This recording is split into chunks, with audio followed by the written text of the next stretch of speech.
प्यारे बच्चों, जय हिंद। आपका हमारे YouTube चैनल में हार्दिक स्वागत है।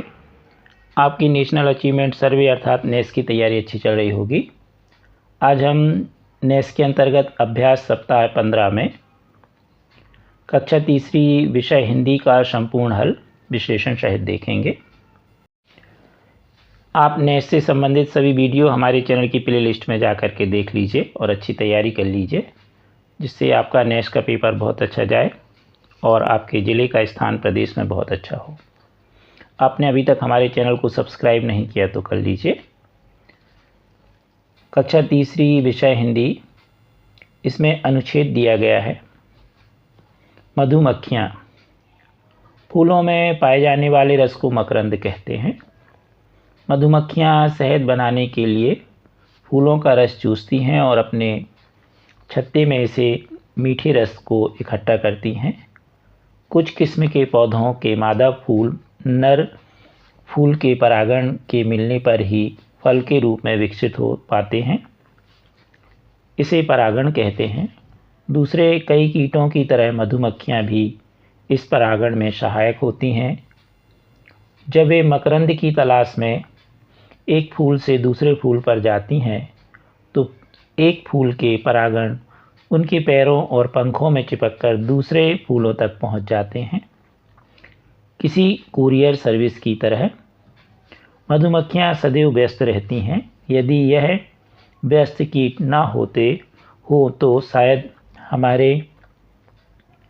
हमें बहुत से ऐसे फल और सब्जियां नहीं मिल पाएँ जिन्हें हम खाते हैं। इनमें भिंडी, मिर्ची, नींबू, आम, मौसमी, सेब आदि अनेक फल और सब्जियां शामिल हैं।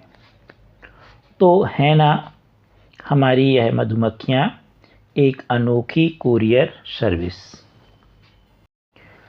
अब हम इस अनुच्छेद पर आधारित अभ्यास प्रश्न देखेंगे। पहला प्रश्न, मधुमक्खियां अपना भोजन प्राप्त करती हैं पत्तों से, फलों से, फूलों से या जड़ों से? तो फूलों से प्राप्त करती हैं, सी वाला उत्तर सही है।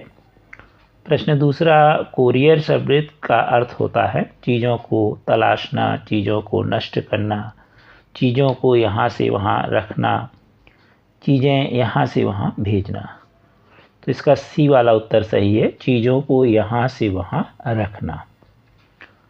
प्रश्न तीसरा, मधुमक्खियाँ दिन भर रहती हैं व्यस्त, मस्त, त्रस्त या सुस्त?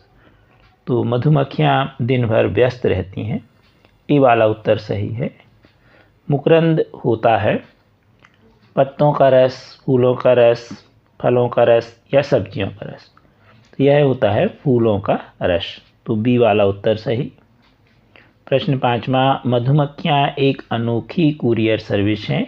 वाक्य में अनोखी शब्द है क्रिया, सर्वनाम, विशेषण या संज्ञा। तो यह उनकी विशेषता बता रहे, अनोखी, तो इसलिए यहाँ पर इसका सही उत्तर होगा सी, विशेषण। वीडियो के नीचे यहाँ पर मोर लिखा है, यहाँ पर आप अपने मोबाइल में टच कर दीजिए तो यह पेज कुछ इस तरह खुल जाएगा। पुनः यहाँ पर आप मोर देख रहे हैं तो यहाँ पर आप टच कर दीजिए तो यह आपकी नेस की प्लेलिस्ट खुल चुकी है।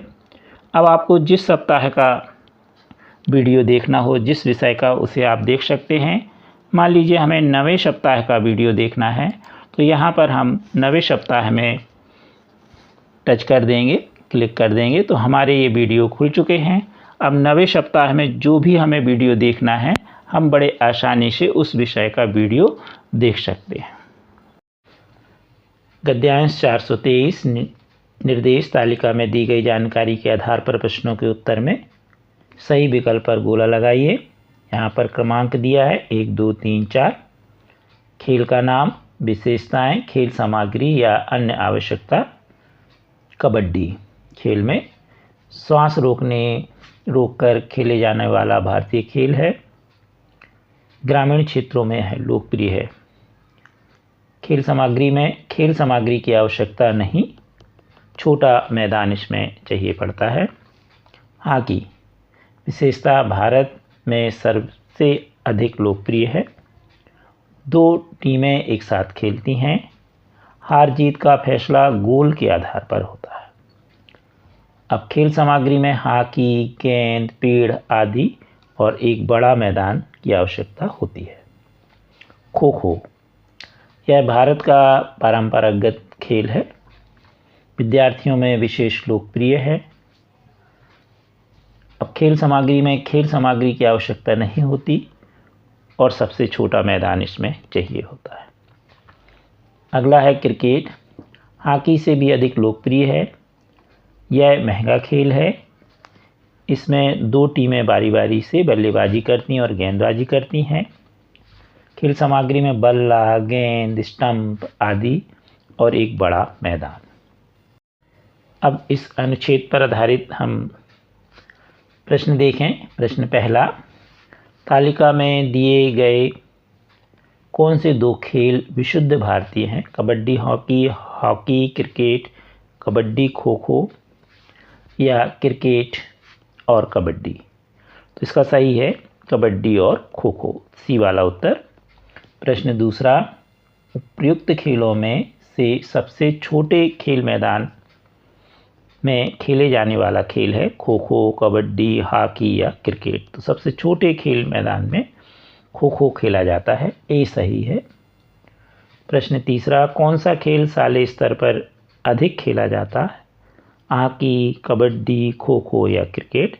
तो शालेय स्तर पर खो खो ज़्यादा खेला जाता है, सी वाला उत्तर सही है। प्रश्न चौथा,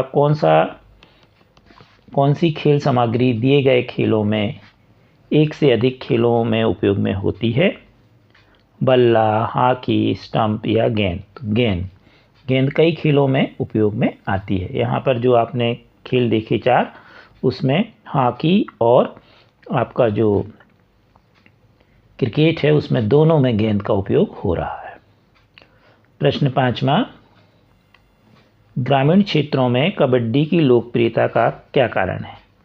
यह एक महंगा खेल है, यह एक भारतीय खेल है, यह बिना सामग्री के खेले जाने वाला खेल है, यह एक से अधिक सामग्री के साथ खेले जाने वाला खेल है? तो इसका सही उत्तर होगा सी, यह बिना सामग्री के खेले जाने वाला खेल है और इसमें ज़्यादा बड़े मैदान की आवश्यकता भी नहीं होती। तो दोनों बातें, इसलिए पाँचवें का सी सही है। कृपया हमारे वीडियो को लाइक एवं शेयर अवश्य कीजिए और अभी तक आपने चैनल सब्सक्राइब नहीं किया तो कर लीजिए। Thank you.